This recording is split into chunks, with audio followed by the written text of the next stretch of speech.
Не си го хванала как трябва.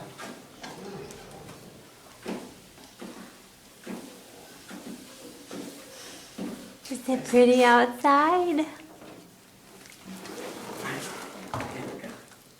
Да позираме. Hi. You Billie are Eilish. so handsome. Сега да си изморя. Now he started and his head is falling. Okay. Hi. Между другото, не знам как е в Америка, обаче в Англия родителите се обучават за... И там кинезитерапевтът е само наблюдаващ и контролира действията на родителя. И той се изпълнява, обвиждащия детето изпълнява абсолютно всички функции като кинезитерапевт.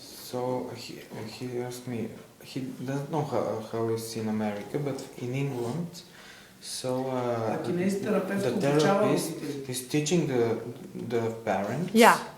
And then he's only watching the parents when they are working with Right. you, because for them is the most important To learn.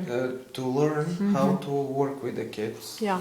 Is it the same in America? Yeah. Защото това е хубаво да се прави по 2-3 пъти на ден. Because it's better to do this 2-3 times A day. Yeah. И тук вече имаме хвърляне. Хопа! Хопа! Хопа! Хопа! И гмурка. Хоп!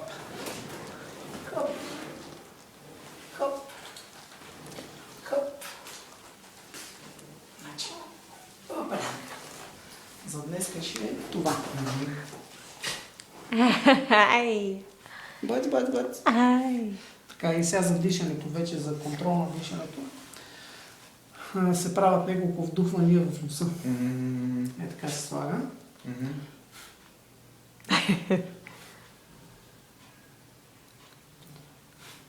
Това не реагира много.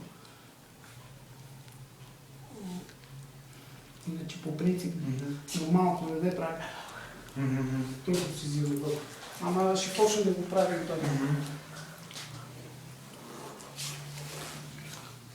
So, what do you mean 3 times per week? Is it okay? Or how many times? You think it's... Can I get back to them? Because I want to ask.